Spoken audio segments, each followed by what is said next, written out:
In Christ alone. Minsan pa, kaibigan. Ito ang inyong kaibigan kay Jesus, Brother Manny Bautista. Nasa programa po kayo, ang pagbabunyag ng katotohanan ayon sa Biblia, yung salita ng Diyos, yung katotohanan, yung walang daya, dalisay na turo mula sa Biblia. Panginoon Diyos, samahan mo po kami sa aming pag-aaral ng yung Ebanghelyo sa Biblia. Salamat po sa ngalan ng Panginoong Yesus. Amen. Amen. Oimen Bible, ang Biblia ng mga pastor. Hindi po ako pastor. Bagamat ginagamit ko po isa sa mga Biblia ito. Ano po? Amen pa, kaibigan. God is good all the time. Dito po natin, meron akong bubuklatin na Biblia.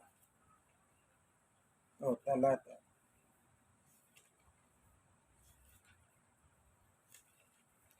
Sa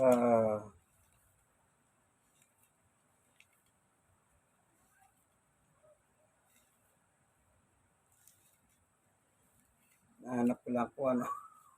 Wala po akong mga kodi ko kasi no?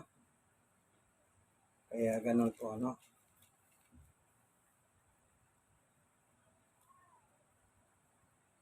Kaya ipagpasisyahan nyo na. Po.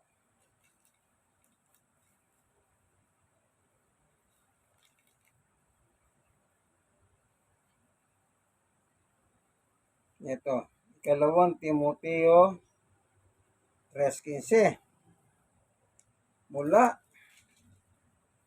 pa sa pagkabata mo na ang banal na kasulatan na may kapangyarihan magbigay sa iyo ng karunungan tungo sa kaligtasan sa pamamagitan ng pananampalataya kay Kristo Jesus.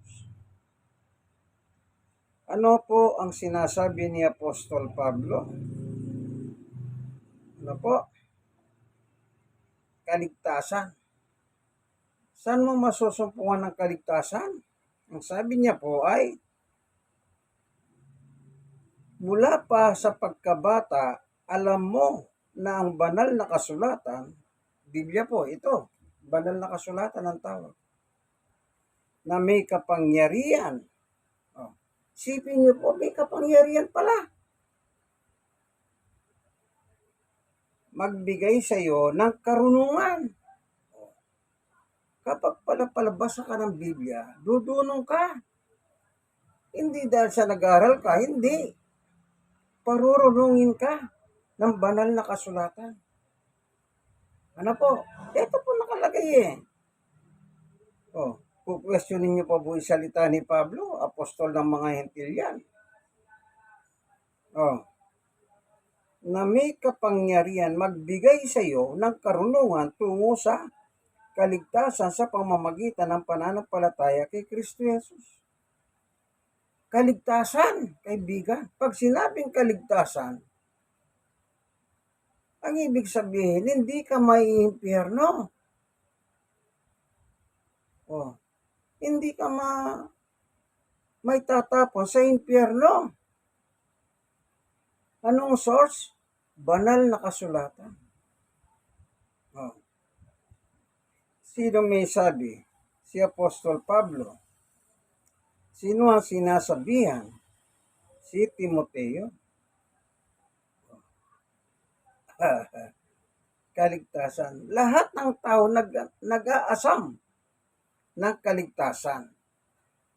Nung araw, meron pong nagbibisikleta, hey, sidecar boy. Tinanong ko siya, kaibigan, ligtas ka na ba? Ang sagot niya, oo. Tapos ang isusunod niyang idudugtong doon sa salitang oo, ligtas na ako sa almusal. Kasi nakapag-almusal na joker din eh, no? Kaligtasan sa almusal. Okay?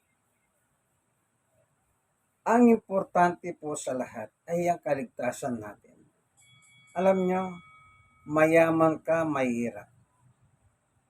Sikat, hindi sikat. O ano man ang sitwasyon mo o kalagayan mo sa buhay, ang importante, nakakasigurado ka ba pagka namatay ka, pupunta ka ng langit? May mga reliyon pong ganyan. Tanungin mo sila, ligtas ka na ba? Ang sagot nila ay hindi mo malalaman yan. Malalaman mo lang yan kapag ikaw ay patay na. Isipin nyo po, nangangaral din po ang mga ito. Nitong nakaraan, nag-celebrate sila ng 109 years. Siguro alam nyo na yung tinutukoy ko. Pero isa po sila sa nagtuturo ay hindi mo malalaman yan. Malalaman mo yan kapag ikaw ay patay na. So, anong ginagawa nila? Nagbabasa ng Biblia. Pagkatapos yung membro ayaw pagbasahin ng Biblia, gusto nila sila na lang ang bumabasa ng Biblia.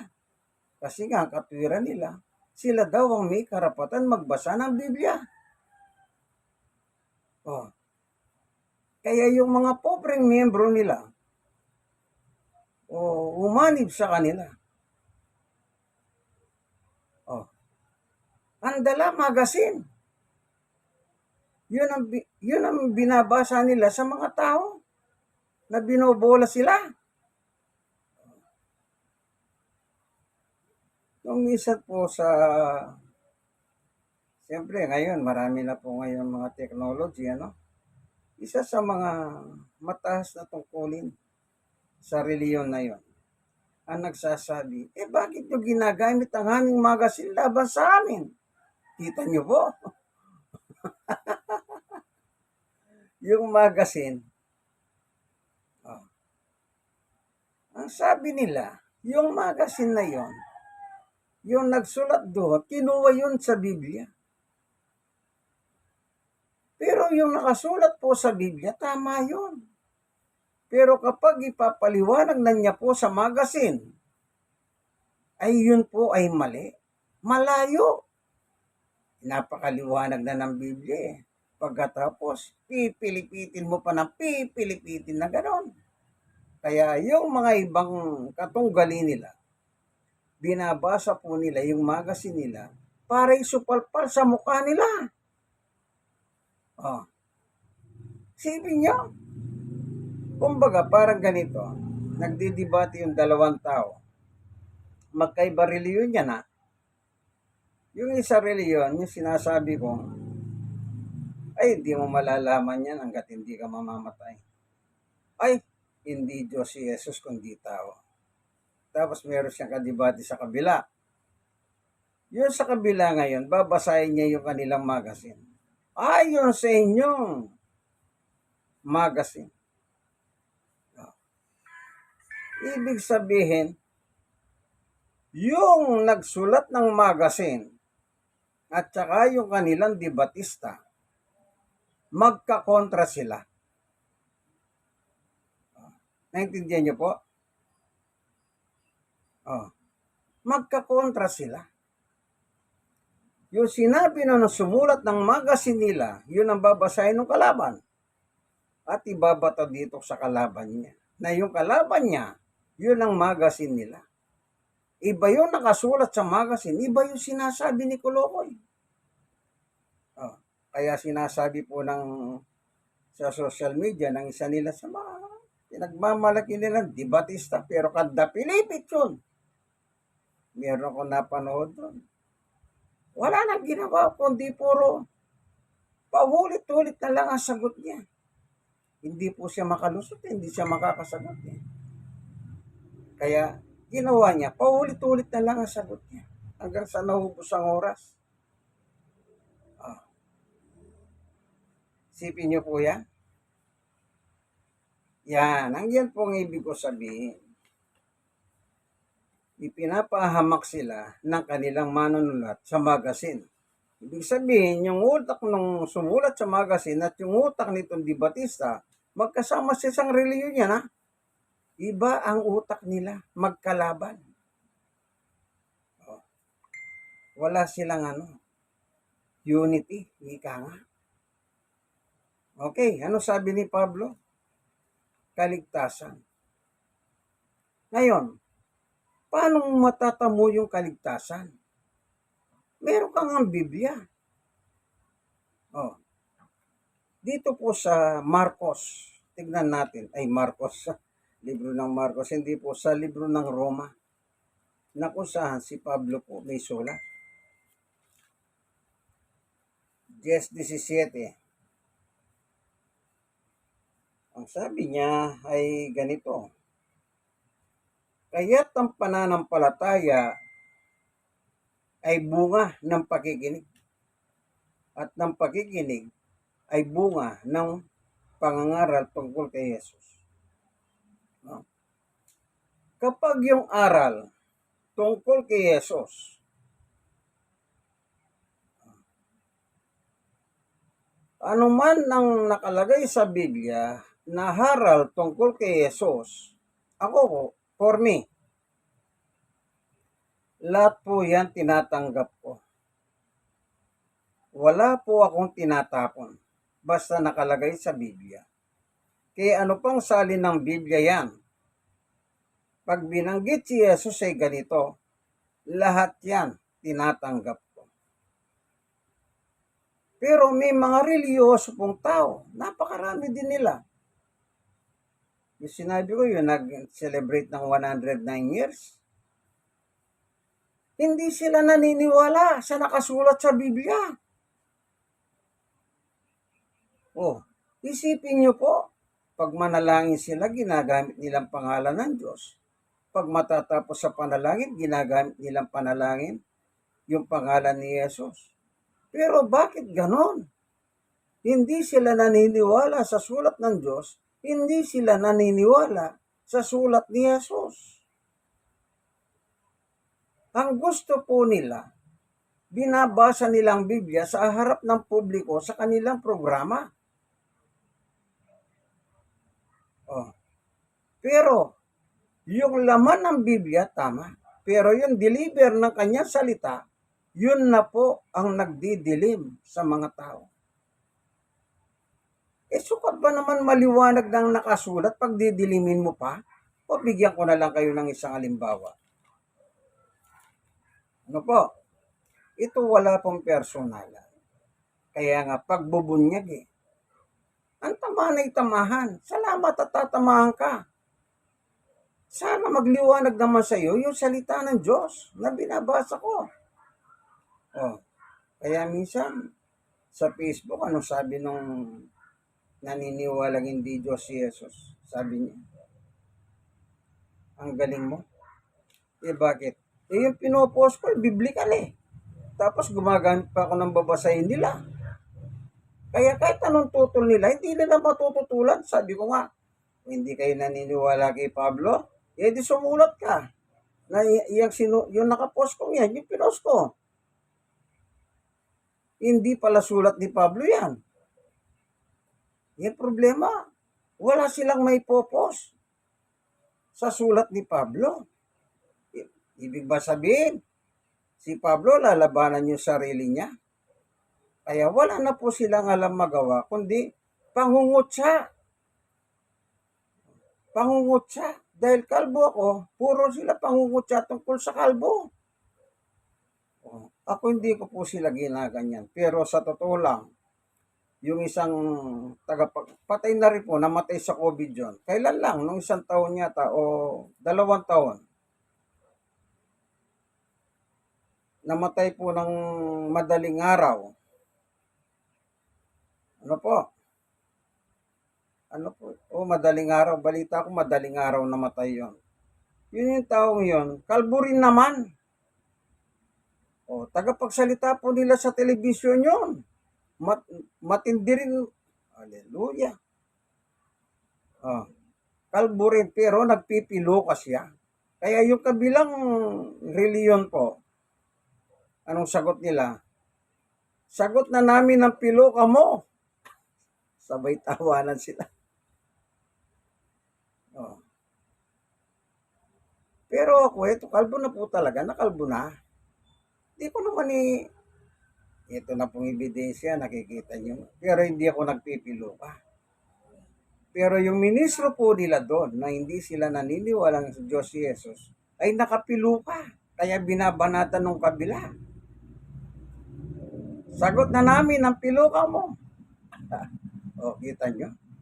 Kung mangutsa sila sa akin, sabi ko, lahat ng nakasulat kay Kristo about Jesus, tinatanggap ko. Ano pang isusulat nila?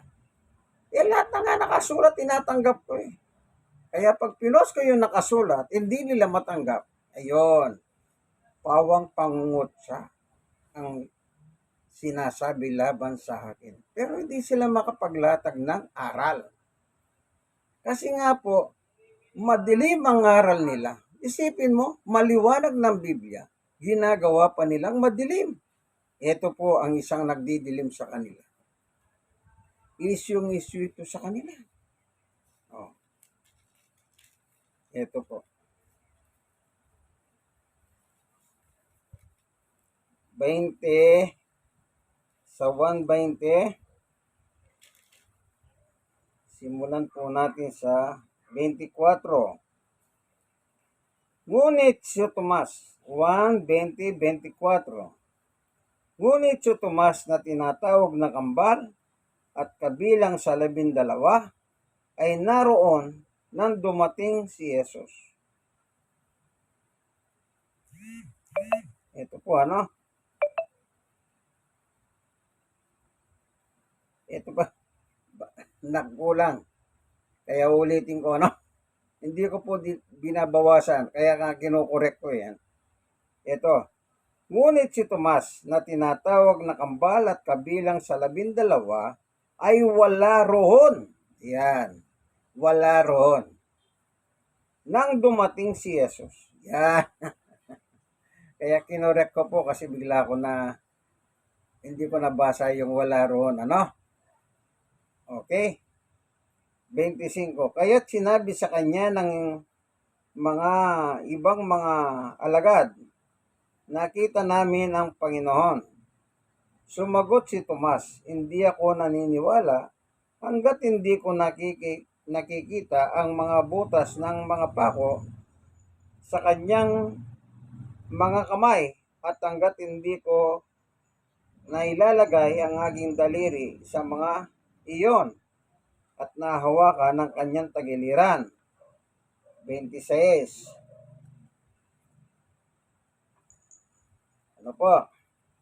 Makalipas ang isang linggo, muling nagkatipon sa loob ng bahay ang mga halagad at kasama nila si Tomas. Nakasara ang mga pinto, ngunit pumasok si Jesus at tumayo sa kalagitnaan nila. Sinabi niya, sumainyo ang kapayapaan. At sinabi niya kay Tomas, ilagay mo ang iyong daliri dito at tignan mo ang aking mga kamay. Ilagay mo ang iyong kamay sa aking tagiliran. Huwag ka nang mag-alinlangan pa. Sa halip, maniwala ka. Sumagot si Tomas, Panginoon ko, Diyos ko. Ayan sa 28 po yan. 20:28. Ang sabi po ng ibang reliyon, yung hindi naniniwala na Diyos si Jesus, si Tomas daw po dito ay nagulat. State of shock sa English. Ito sa kanilang paliwanag. Meron po silang paliwanag dyan, nakalagay, state of shock si Tomas. Nagulat. daw ayon sa kanila, sa kanilang magazine at sa kanilang pagpapaliwanag sa kanilang television program at sa social media kapag isyo itong si Tomas. Hindi po kasi nila matanggap na sinabi ni Tomas na Panginoon ko at Diyos ko. Si Tomas, ano sa kanya si Jesus? Panginoon at Diyos niya. Pero yung kabila na bumabatikos na hindi Diyos si Jesus kundi tao, sa kanila naman, si Jesus ay Panginoon pero hindi Diyos. Ngayon, sino kaya paniniwalaan mo, kaibigan? Si Apostol na si Tomas?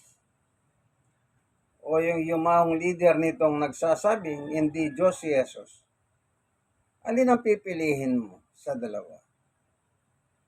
Ako, pipiliin ko si Tomas. Kahit maduda. At least ang pananampalataya niya, Panginoon at Diyos ko, sabi niya kay Jesus. Sabi nila nagulat. Wala naman nakalagay na nagulat Kayo po ba nagulat kayo? Sila ang nagulat sa sagot ni Tomas. Silang nagulat. Imbis na si Tomas ang magulat. Ano po? Yung nakasulat po, huwag mo nang pagdidiliman sa kapwa mo. Nakasulat yan Yan ang pananampalataya ni Tomas. Kaya sabi ni Jesus, simple lang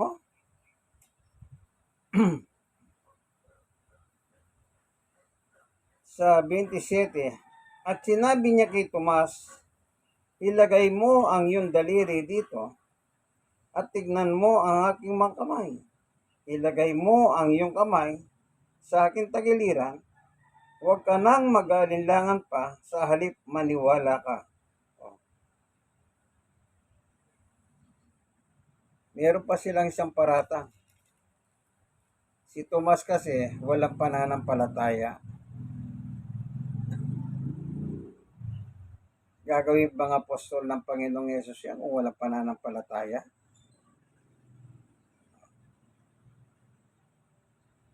Kasi po, kaya sinabi ni Jesus, maniwala ka. Kasi nga sabi ng mga kasamaan niyang apostol, nakita namin ang Panginoon. Ngayon kinwento nila kay Tomas. Anong sabi ni Tomas? Hindi ako maniniwala hanggat hindi ko may pasok yung aking daliri dito sa butas ng daliri niya at saka sa tagiliran. Kaya nung dumating si Jesus, nakasara lahat. Isipin niyo, nakasara lahat, nakapasok si Jesus, nasa gitna pa nila. Kita niya po. Kaya antimano po, inarap niya si Tomas, maniwala ka. Kasi nga po, yung kwento ng mga apostol, hindi niya pinaniwala, kaya hindi ako naniniwala. Kasi nga, hindi niya nakita. Ang gusto ni Tomas, makita niya. Kaya nga, anong tawag sa kanya? Maduda. The doubter Thomas. Pero yung sinasabi nilang walang pananampalataya si Tomas, isa na naman kalukuhan nila yan. Wala daw pananampalataya sila. Sabi ko nga, apostol ba yan kung hindi naniniwala kay Jesus?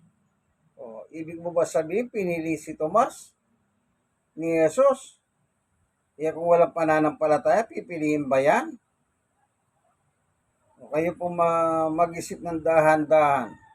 Pipiliin ba si Tomas kung hindi naniniwala kay Jesus? Naniniwala siya. Apostol siya, kanya lang gusto niya rin makita kasi after death, nabuhay na maguli ang Panginoong Yesus po, ikatlong araw. So, hindi niya nakita kasi. Kaya sabi niya, hindi ako naniniwala. Gusto niyang makita yung kwento nila. Yung kwento ang gusto niyang makita. Kaya sabi ni Jesus, Tomas, Ipasok mo na sa daliri ko yung daliri mo. Sa tagiliran ko yung kamay mo. Yun po. Ito namang nagtuturo ng hindi Diyos si Jesus kundi tao. Ang dami nilang mga, ang totoo, isa lang ang ayaw nila. Yung Diyos ko. Yun ang ayaw nila. Kasi nga, hindi Diyos si Jesus sa kanila, kundi tao lang na tagapamagitan. Bagamat may talata pong si Jesus ay taong tagapamagitan ayon kay Apostol Pablo, pero yung Diyos naman, na meron din pong pahayag si Pablo tungkol dyan, yun po ang ayaw nila. Ano po? Okay, yung mag-isip. Ang Biblia po napakarami, ay ilan ba yon yung mabuhat sa Mateo hanggang sa Genesis? Ay ano po, Revelation. O ilang Biblia yon? Gusto nila, yung gusto lang nilang basahin na tumutukoy kay Jesus na siya ay tao. Pero pag sinabi ng Biblia siya ay Diyos, hindi po nila pinaniniwalaan. Ano po? Selective sila. Ano? Ngayon, ang sabi ni Pablo kay Timoteo, yung banal na kasulatan, nagbibigay ng karunungan, ilang karunungan, tungo pa sa kaligtasan.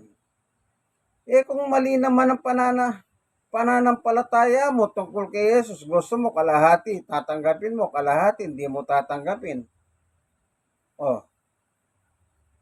Aprobado pa yung ganon? Hindi, siyempre. Parang sa eskwela, nag-aaral ka, yes or no lang ang sagot dahil hindi mo alam ang sagot. Ang pinili mo yung or, yung sa gitna, yes or no. Samantalang ang exam ninyo, select the best answer.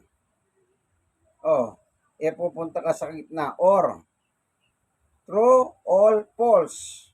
Pupunta ka doon sa gitna. Hindi mo pipiliin yung false, hindi mo pipiliin yung true, ang pipiliin mo yung gitna. True or false. Yung or ang ilalagay mo. Tapos sasabihin mo pa sa teacher mo, hindi po ako sigurado sa sagot ko eh. Maliwanag na po eh. Dapat paniwalaan mo si Tomas sa sinabi niya kasi apostol siya. Hindi imbis na paniwalaan mo si Tomas, ang sabi nila, in the state of shock, nagulat. Ano pa sinasabi? Wala sa sarili si Tomas. Ano pa nakalagay doon sa kanilang paliwanag na babasa? Hindi naman nangangaral si Tomas dyan eh. Nag-uusap siya. Pinangangaralan ba ni Tomas si Kristo? Kita niyo po. Yung mismong paliwanag nila, lumalabo ng lumalabo. Ito naman mga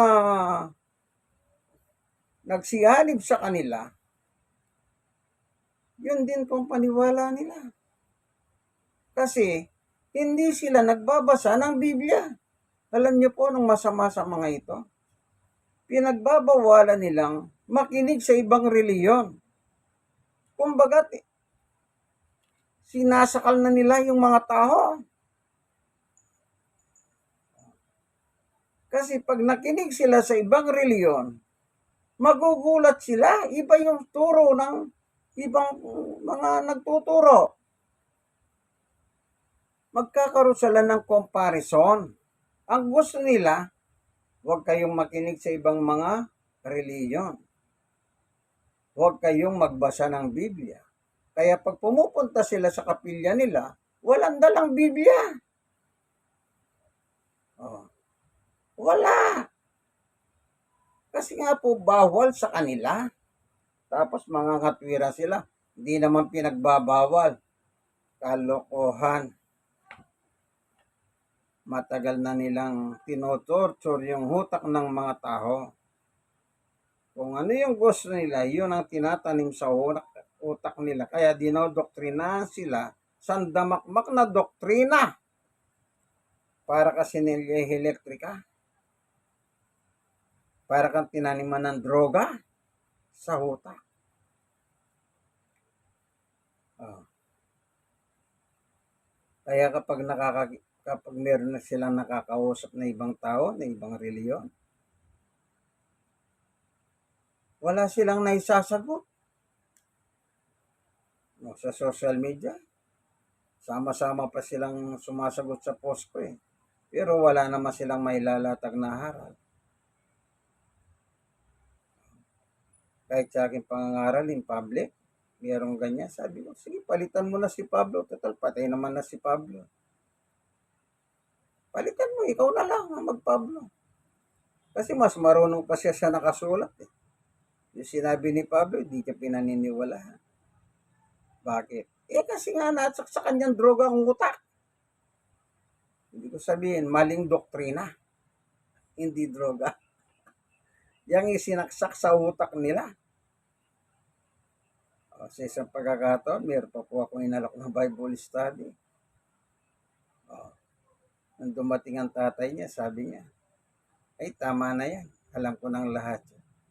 Yun pala, diakono yung tatay niya. Ay, ba't nadulas ang dila ko? Diakono. Huwag po kayong mag-alala, no? Kahit sa mga iba reliyon, may diakono po. May reliyon na sa kanila walang apostol. Sa kanila diakono. O yun na, iba ito ah.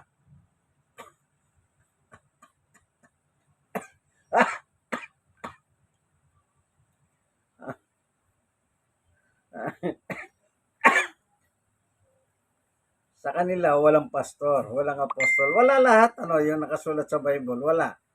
Sa kanila diakono ang nangunguna. O yan na. Baka sabihin nyo, bukod yan ha.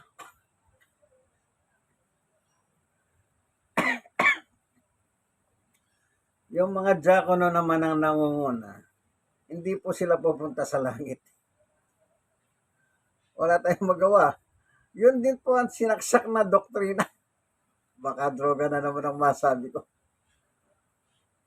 Isipin nyo, hindi sila pupunta sa langit. Sila mismo, nasa doktrina nila eh. Ang pupunta lang daw sa langit, yung 144,000 na mga Israelites sa yung 12 tribes of Israel, yung 12, yun.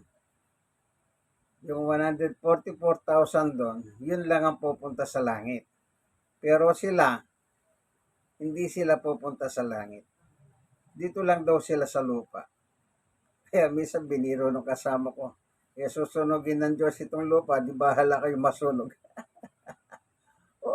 Sa final judgment po, susunugin ng Diyos sa lupa eh. O paano kayo sila?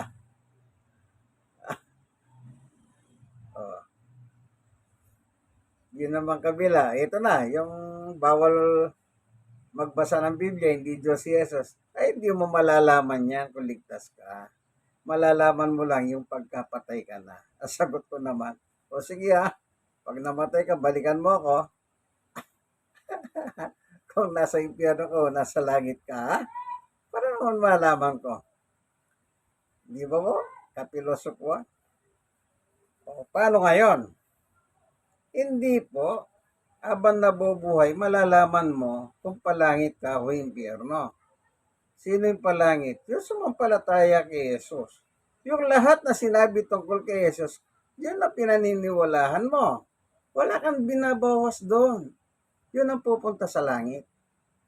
Pero yung tatanggapin mo lang, yung uproot. Kalahati totoo, kalahati mali. Totoo na nga lahat eh. Pagkatapos mamalihin mo pa yung iba. Oh. Anong tawag dyan? Antichrist. O, pupunta po ba sa langit yung Antichrist?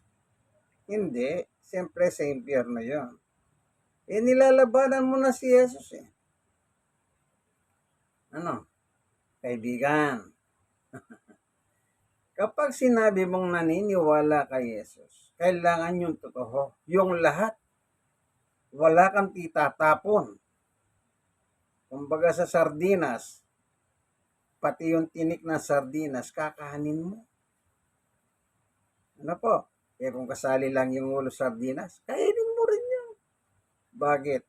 Ilalambot lahat yung pag sardinas na po, lahat malambot eh. Kahit po yung tinik na matigas, lumalambot. O sige, gawin nila sardinas yung ulo ng isda. Huwag nila puputulin. Naalala ko nung pumutok ang pinatubo. Ewan ko po kung totoo Yung mga baluga sa bundok, dahil pumutok ang pinatubo po, di bumaba sila, natakot sila. Binigyan daw silang sardinas. Nung buksan ang sardinas, sabi sa kwento po ay, hindi kami kumakain ng isda na walang ulo. Gulay na lang.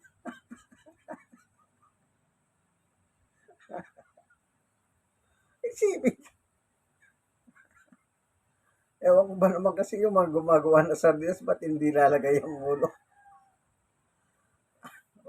Iwan na natin yung mga sardinas. Pananampalataya, sabi ni Pablo kay Timoteo. Okay, ulitin natin.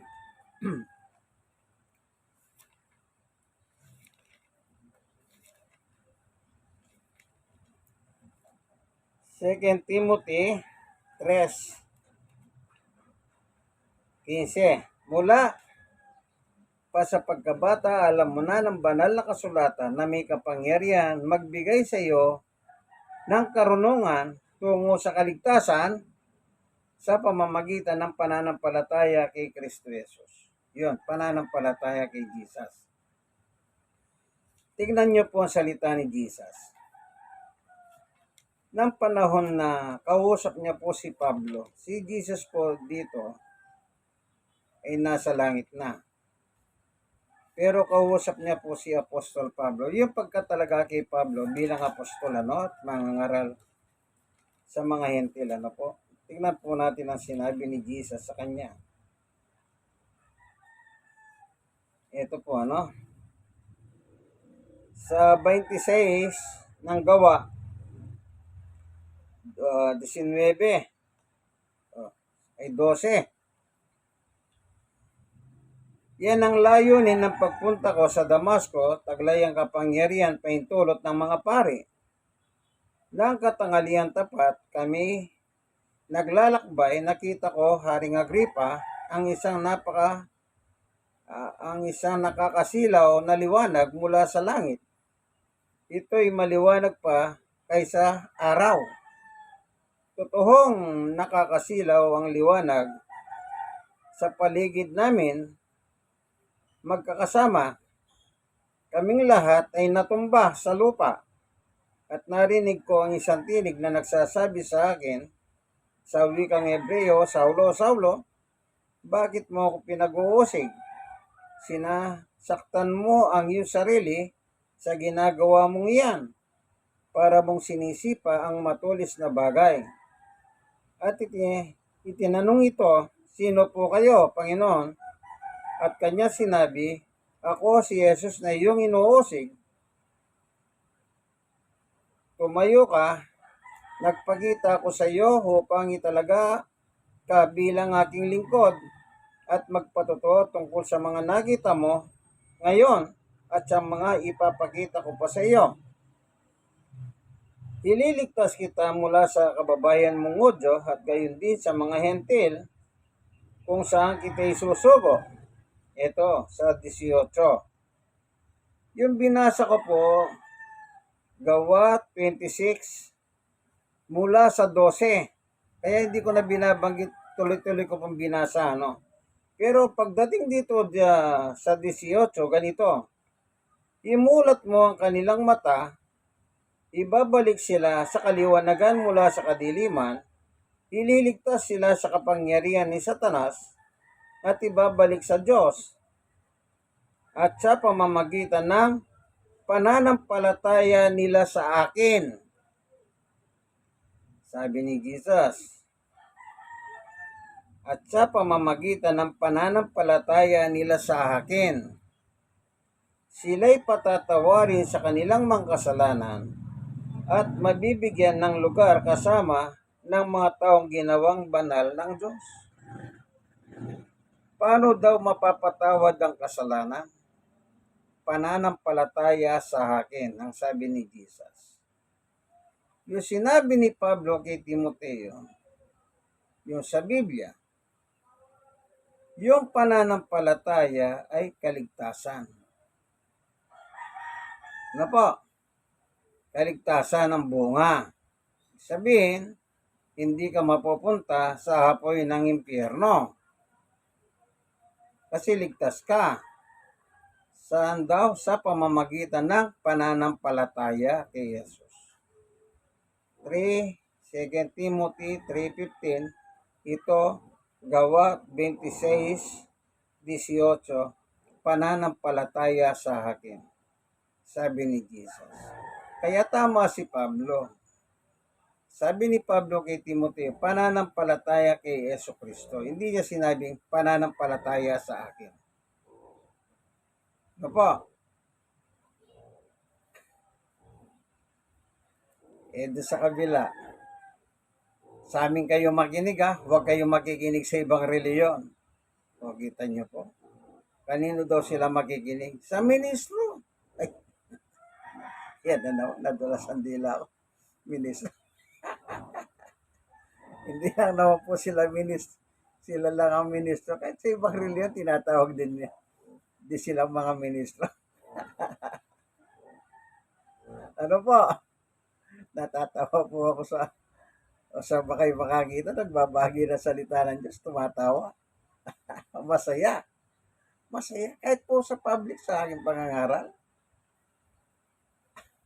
Masaya. Para yung mga tao mag-enjoy sila. Hindi lang sila mapokus sa pakikinig. Merong konting po. Alam niyo yung para yung makuha mo yung attention nila. Ayan po. O kagaya kahapon, galing ako ng ospital ng Maynila. Praise the Lord. Okay naman po yung resulta ng aking CT scan. Intact. Di po ba intact? Ibig sabihin, no damage. Kasi nagpa-CT scan na naman po ako. Gagamitin ko sa aking SS. Ano po? Hiningan ako ng SS ng bagong CT scan. Praise the Lord. Ano po? So, nag-share po ako sa mga dumadalaw doon o bantay na nandun po sila sa labas kasi bago tayo po ngayon yung hospital ng Maynila, meron silang lugar. Yan, habang nakandun sila sa waiting area, binaginan ko po sila ng salita ng Panginoon. Ano po? Meron nakikinig, meron hindi. At least meron nakikinig. Kasi nakatingin sa akin At nag-amen. Yung hindi, okay lang yon. Hindi naman po lahat ng tao mapiplis mo Tandaan niyo po yan. Kahit kayo po, nagkukwento kayo, hindi naman lahat na nagkakwento nyo nakikinig sa iyo. Okay? Praise the Lord. Ano po? Anong sabi ni Jesus? Sa pananampalataya nila sa akin, patatawarin sila sa kanilang kasalanan. Paano kung ang pananampalataya mo, medya-medya lang? Ay hindi po tamang pananampalataya yan. Sabi ko nga, parang bumigit na ka. Kung true or false, yes or no. Doon ka po lagi sa or. Ano? Kung sabihin mo naman, tao si Jesus, hindi Diyos. O paano ngayon? Nakalagay po, Diyos si Jesus. Anak siya ng Diyos, hindi siya Diyos. Mag-isip po kayo. Ang tatay niya, ang amang Diyos nasa langit. Doon sa Mateo 6:9, Ama namin nasa langit ka. O nasan daw ang Diyos? Ang Ama? Nasa langit. Sinong may sabi nun? Si Jesus. ganito kayo magsipanalangin. Ama namin, nasa langit ka. O, nasa langit ang Diyos. Sabi ni Jesus, Ama, sa 1:17, paborito na naman po nila yan. Lalo na yung pong verse 3, ay, talaga namang paborito ng mga hindi Diyos si Jesus. Paborito. Kaya doon, sabi niya, tumingala si Jesus sa langit at sinabi, Ama, nasan daw ang Ama? Nasa langit. Anong tawag ni Jesus? Ama. Ibig sabihin, anak si Jesus. Kung ang Diyos na Ama na tinatawag niya ay Diyos, naturalmente, ang kanyang anak ay Diyos na gaya niya. Kung ikaw naman ay tao, ang tatay at nanay mo, siguradong tao, hindi robot, hindi taho-tahuan. Siguradong tao kasi nagani mo sila at ikaw ang lumitaw. Ano po? Pero si Jesus po, anak ng kataas-taasan, ang sabi po ni Angel Gabriel. Nakausap si Maria, Maria, maglilihi ka. Ang dadalin mo ay anak ng kataas-taasan. O sino po yung kataas-taasan? Ang Diyos. Hindi niya sinabing, maglilihi ka, anak ng tao. Wala naman pong similyang nangyari eh. Kaya bakit mo sasabihin tao si Jesus? Si Jesus po nasugoy ng Diyos sa lupa. Nagkatawang tao. Ibig sabihin wala siyang katawang taho na tulad natin. Kaya po ginagamit po yung ako'y tao. Titulo po ni Jesus yung kasi ipinanganak siya sa laman ni Maria. Kaya sinasabi ni Jesus, ako'y tao. Yun po yun. Pero hindi pa siya pinapanganak ni Santa Maria, siya'y nasa langit kasama ng Diyos. 1:1. Ang salita ay kasama ng Diyos. Kita nyo? Sino yung salita? 1:14. Nagkatawang tao ang salita. Basahin ko na nga po. Baka sabihin, hindi ka naman nagbabasa eh. Ito, babasahin ko na.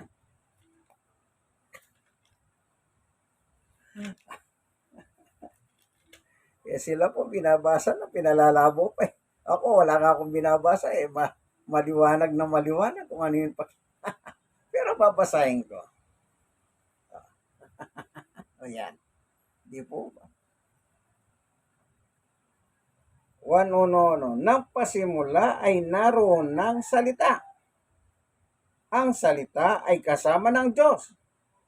At ang salita ay Diyos. Ito namang nagsasabing tao si Jesus kundi Diyos. Alam niyo po ba ano sagot nila dito? Pag ang issue po, 1:1 hanggang 2, ano? Wala po silang aral dito. Wala silang doktrina. Nangungopia lang sila. Kinopia po nila yung sinalita ni Juan Trinidad na Katoliko. Na si Jesus ay nasa isip pa ng Diyos dyan. Juan Trinidad. Isang Katoliko po yan. Ano po? Tinagalog niya yung English version ng Amerikanong Katoliko. Yun ang kinokopya nila. Kaya yung ministro, ito na naman, nakalbo. Na nagpipilo ka. Na namatay sa COVID-19. Ito po. Kapag itong issue, madalas ko nakikita yun sa camera eh, sa harap ng TV. Ang binabanggit niya, yung sinulat ni Juan Trinidad na Katoliko. Si Jesus the way nasa isip ng Diyos. Ang masakit po, alam nyo na anong masakit dito. Sige na, pangalanan na po natin sila. Hindi na natin nadudulas ako. Para wag na po kayong mag-isip.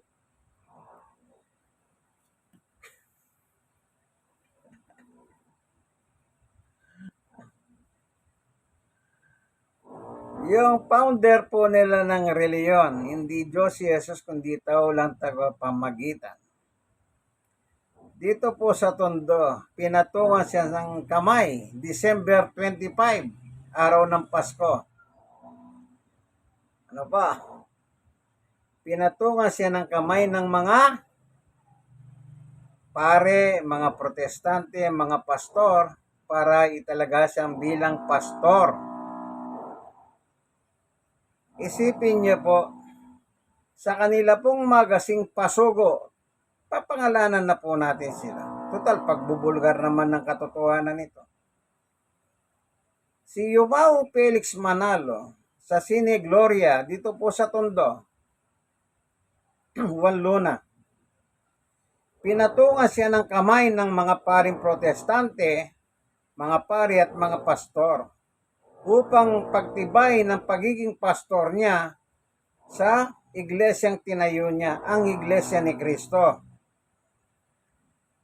Nung nabubuhay po si Yumao Felix Manalo, nangaral po doon sa Davao, na kung saan binatikos niya ang mga Katoliko, pare, protestante.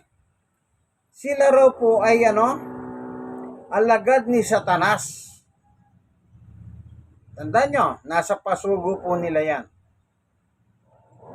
Alagad daw ni Satanas. Ibig sabihin, yung mga pari at protestante na nagpatong ng kamay sa kanya, alagad ni Satanas. Kaya yung dumadaloy na espiritu kay Yumao Felix Manalo ay espiritu ni Satanas. Kaya po nilalabanan nila ngayon ang aral ni Kristo. Ibig sabihin, ang INC ay Antichrist.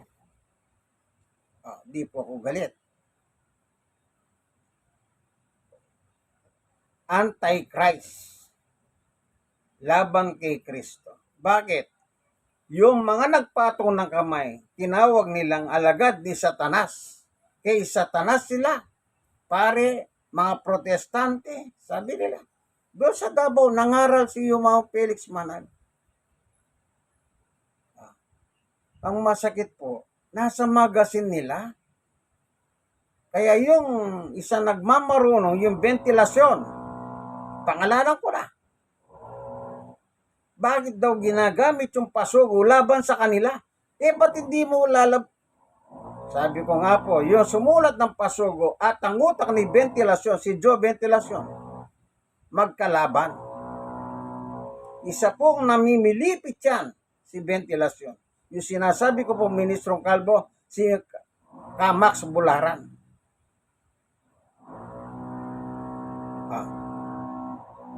Kaya kapag napunta ka dyan, kaibigan, sa Biblia, Antichrist ka at itatapong ka sa impyerno ng Panginoong Yesu-Kristo.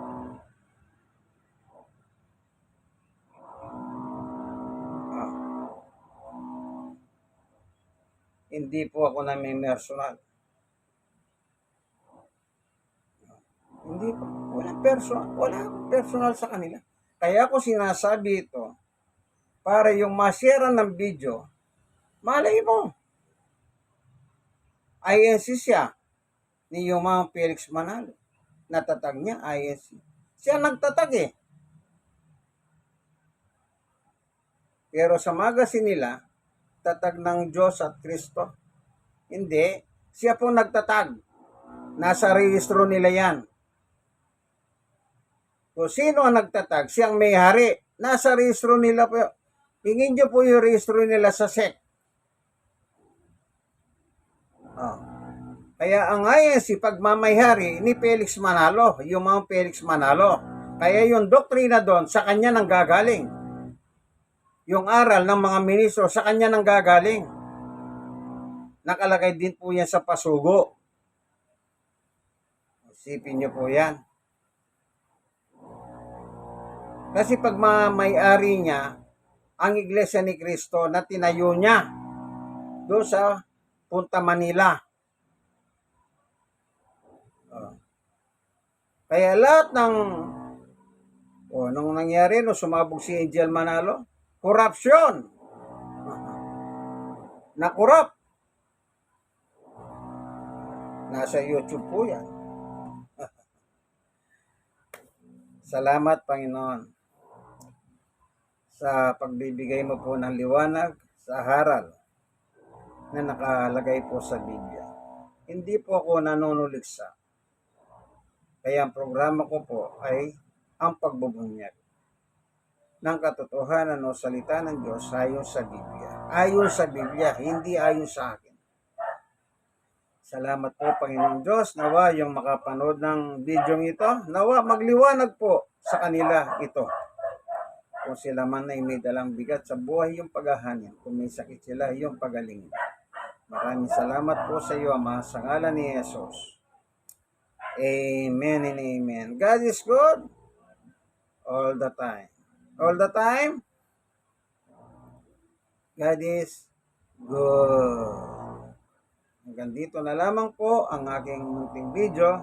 Kaibigan, minsan pa, i-share mo naman po sa iba. Malay mo. Kapag sila po na nakapanood nito, magliliwanag sa kanilang kaisipan.